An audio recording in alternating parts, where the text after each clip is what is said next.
صل على سيدنا ومولانا محمد وعلى سيدنا علي وسيدتنا فاطمة وسيدتنا زينب وسيدنا حسن وسيدنا حسين. السلام علیکم ورحمۃ اللہ وبرکاتہ. وعن ابی ہریرہ رضی اللہ تبارک و تعالی عنہ قال قال رسول اللہ صلی اللہ علیہ وسلم اذا كان يوم الجمعة وقفت الملائكة على باب المسجد يكتبون الاول فالاول ومثل المهجر كمثل الذي يهدي بدنة ثم كالذي يهدي بقرة ثم كبشا ثم دجاجة ثم بيضة فَإِذَا خَرَجَ الْإِمَامُ تَرَوْا صُحُفَهُمْ وَيَسْتَمِعُونَ الذِّكْرَ. صدق رسول اللہ صلی اللہ علیہ وسلم. معزز و مکرم و محترم سامعین کرام، آج میں نے آپ تمام کی خدمت میں جس حدیث پاک کی تلاوت کا شرف حاصل کیا یہ بخاری شریف کی حدیث پاک ہے. حضرت ابو ہریرہ رضی اللہ تبارک و تعالیٰ عنہ سے روایت ہے. آپ فرماتے ہیں کہ رسول اللہ صلی اللہ علیہ وسلم نے ارشاد فرمایا، جب جمعہ کا دن آتا ہے فرشتے مسجد کے دروازے پر دفتر لے کر کھڑے ہو جاتے ہیں اور مسجد میں پہلے یا بعد آنے والوں کے نام تحریر فرماتے ہیں. جب بندہ پہلے مسجد میں آتا ہے تو اس کو اونٹ اللہ کی بارگاہ میں صدقہ کرنے کا ثواب عطا کیا جاتا ہے. پھر اس کے بعد آنے والے کے لیے گائے یا دیگر جانور جو اس طرح کے ہوتے ہیں اس کو صدقہ کرنے کا ثواب دیا جاتا ہے. پھر اس کے بعد آنے والے کے لیے بکرا صدقہ کرنے کا ثواب عطا کیا جاتا ہے. پھر اس کے بعد جب بندہ نماز کے لیے آتا ہے نماز جمعہ کے لیے تو اس کو مرغی اللہ کی بارگاہ میں صدقہ کرنے کا ثواب دیا جاتا ہے. اور آخر میں جو آتا ہے بندہ اس کے لیے یہ حکم ہے کہ وہ اللہ کی بارگاہ میں انڈا ثواب یعنی صدقہ کرنے کا ثواب دیا جاتا ہے. محترم سامعین کرام، آقا پاک علیہ السلام ارشاد فرماتے ہیں کہ جب امام خطبے کے لیے کھڑا ہوتا ہے، منبر پر تشریف فرما ہوتا ہے، جلوہ گر ہوتا ہے خطبہ دینے کے لیے، ایسے وقت پر فرشتے اپنا دفتر بند کر لیتے ہیں. جو لوگوں کے نام تحریر کر رہے تھے مسجد میں آنے والوں کے، ان کے نام لکھنا بند کر دیتے ہیں،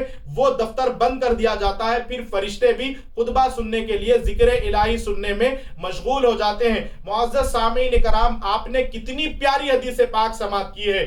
چاہے وہ غریب ہو یا مالدار ہو یا فقیر ہو یا امیر ہو، کتنی بڑی خوش نصیبی ہے. 1 روپیہ بھی خرچ کرے بغیر اللہ تعالیٰ نے ہمارے لیے کتنے بڑے انعام رکھے ہیں. جب کوئی بندہ نماز جمعہ ادا کرنے کے لیے مسجد میں سب سے پہلے آتا ہے اس کے لیے یہ انعام ہے کہ اونٹ اس نے اللہ کی بارگاہ میں صدقہ کیا، اتنا ثواب دیا جاتا ہے. پھر اس کے بعد آنے والے کے لیے اس کے لیے یہ دوسرا درجہ کیا ہے محترم سامعین کرام کہ گائے یا بیل یا اس طریقے کے دیگر جو جانور ہیں وہ صدقہ کرنے کا ثواب اللہ تعالیٰ عطا کرتا ہے. پھر اس کے بعد تیسرے درجے پر نماز جمعہ کو آنے والے کے لیے بکرا صدقہ کرنے کا ثواب دیا جاتا ہے. پھر اس کا چوتھا درجہ کیا ہے محترم سامعین کرام؟ مرغی خدا کی بارگاہ میں صدقہ کرنے کا ثواب دیا جاتا ہے. پانچواں اور آخری جو حصہ ہے مرغی کے انڈے کا، یعنی جو انڈا بندہ اللہ کی بارگاہ میں صدقہ کرے اتنا ثواب آخر میں آنے والے کو دیا جاتا ہے. آج ہمارے پاس ہوتا کیا ہے محترم سامعین کرام، ہمارے معاشرے میں بالکل اردو بیان ختم ہونے کے بعد، اختتام ہونے کے بعد خطبہ بھی شروع ہو جاتا ہے. پہلا خطبہ، خطبہ اول، خطبہ ثانی آخر میں ہوتا ہے. ہم ایسے وقت میں مسجد میں نماز کے لیے بھاگے بھاگے آتے ہیں، بڑی تیزی کے ساتھ پہنچتے ہیں. پھر سلام پھیرنے کے بعد امام صاحب ہم فوراً مسجد سے نکل کر چلے جاتے ہیں، اپنے کاموں میں مصروف ہو جاتے ہیں. خدا را اللہ کے لیے ایسا نہ کریں. آقا کریم صلی اللہ علیہ وسلم کی جو میں نے آپ تمام کی خدمت میں حدیث پڑھی ہے محترم سامعین کرام، یہ بڑی پیاری حدیث پاک ہے. اتنے درجات بندہ کروڑہ روپے خرچ کر کے بھی حاصل نہیں کر سکتا دنیا میں. جو نماز کے لیے جمعہ کے دن سب سے پہلے مسجد میں آنے والے کو اللہ تعالیٰ نے درجات بلند فرمائے ہیں، اس کے لیے جو نوازش ہے رب العالمین کی، رب ذوالجلال کی، اس پر ہم قربان جائیں. ہم جیسے ہی نماز جمعہ کا وقت ہو، جمعہ کا دن ہفتے میں 1 مرتبہ آتا ہے، جب بھی نماز جمعہ کے لیے ہم جائیں تو سب سے پہلے کوشش کریں کہ ہم مسجد میں سب سے پہلے داخلہ لیں. سب سے پہلے ہم مسجد میں پہنچیں گے تو اللہ کی بارگاہ میں اونٹ صدقہ کرنے کا ثواب عطا کیا جاتا ہے. اتنا تو کم از کم آخر میں کوشش کریں محترم سامعین کرام کہ جب امام صاحب خطبہ شروع کرے اس سے پہلے ہم مسجد میں آ جائیں. اگر آپ نے ایسا نہ کیا، آخر وقت میں جب جماعت کھڑی ہو رہی ہے، جب نماز کھڑی ہو جائے، ایسے وقت پہنچیں گے تو پھر آپ کا نماز جمعہ پڑھنے والوں میں فرشتوں کے اس دفتر میں نام لکھا نہیں جائے گا. کیونکہ آقا علیہ الصلوۃ والسلام ارشاد فرماتے ہیں جب امام خطبہ دینے کے لیے منبر پر آتا ہے وہ وقت فرشتے اپنے دفتروں کو بند کر لیتے ہیں، ان کا نام تحریر نہیں فرماتے، کیونکہ خطبے کی اتنی بڑی فضیلت ہے. آپ غور کریں اس بات کو، اللہ کی وہ معصوم مخلوق، نور علی نور مخلوق، اللہ تعالیٰ نے جس مخلوق کو نور سے پیدا کیا وہ بھی خطبہ سنتے ہیں. تو پھر آج ہماری کتنی بڑی بد نصیبی ہے جو مسلمان نماز میں دیری کے ساتھ مسجد میں جمعے کے دن آتا ہے، کوتاہی برتتا ہے، لاپرواہی برتتا ہے. محترم سامعین کرام، ایسے کئی کام کاج کاروبار رب العالمین کی ذات پر صدقہ ہے. اتنے بڑے درجات، اتنا نعم البدل اللہ تعالیٰ نماز جمعہ میں مسجد میں پہلے آنے والے کے لیے عطا فرما رہا ہے. آپ غور کریں، یہ اتنے درجات کوئی دنیا دار ہم کو دے نہیں سکتا، یہ ہمارا مالک ہے جو ہم کو عطا فرما رہا ہے.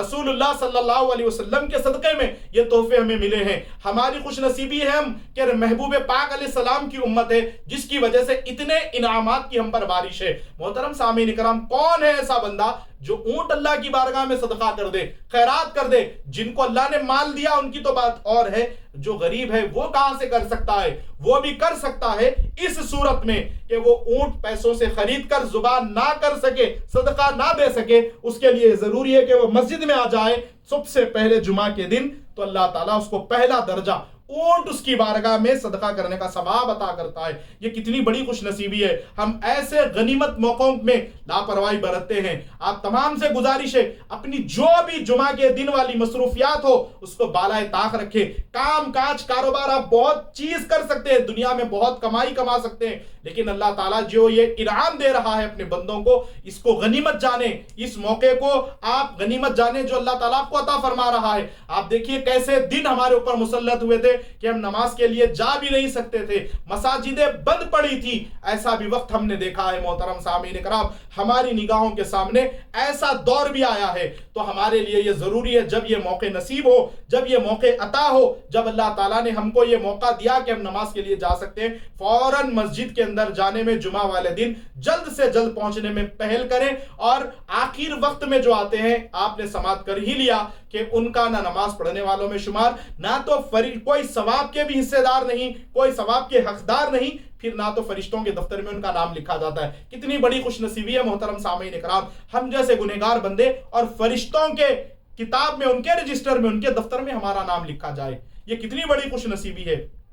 ہم ایسے موقعوں کو چھوڑ کر، اتنے اللہ تعالیٰ کے انعام یافتہ دن، ہم ایسے دن چھوڑ کر محترم سامعین کرام کامیابی کہیں اور جگہ ڈھونڈنے میں لگے ہوئے ہیں. کامیابی ہم دوسری جگہوں پر جا کر تلاش کرتے ہیں. ایسا ہرگز نہیں ہو سکتا. ہمارے لیے یہ ضروری ہے کہ رسول اللہ صلی اللہ علیہ وسلم نے جو پیغامات ہم کو عطا کیے، اس کو روزانہ آپ تمام کی خدمت میں ایک ایک حدیث کے ذریعے پہنچانے کی کوشش کر رہا ہوں. تو ہمارے لیے یہ ہمارا ذمہ ہے، حدیث پاک کو سنیں، اچھے سے سنیں، سمجھ میں نہ آئے تو بار بار دوہرا کر سنیں، پھر اس پر عمل کریں، پھر اس کو لوگوں کے درمیان میں عام کریں. میں دعا کرتا ہوں آخر میں میرے مولا کہ ہم نے جو آج حدیث پاک سماعت کی ہے، اتنی پیاری حدیث پاک میرے مولا ہم سب کو تمام دنیا کے کام، تمام کاروبار، مصروفیات کو بالائے طاق رکھ کر نماز جمعہ کے لیے وقت سے پہلے حاضر ہونے کا موقع عنایت فرما. پروردگار عالم تیری عبادت کی توفیق نصیب فرما. پروردگار عالم مسجد میں جلد سے جلد حاضر ہونے کا ہم سب کو حاضری کا شرف عطا فرما.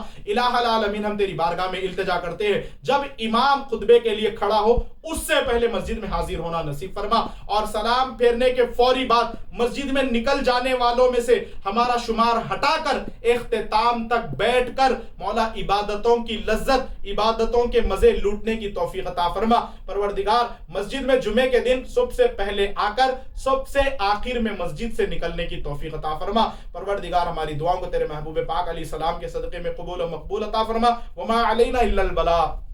پڑھیے اگر درود تو ملتا ثواب ہے، بھیجے اگر سلام تو آتا جواب ہے.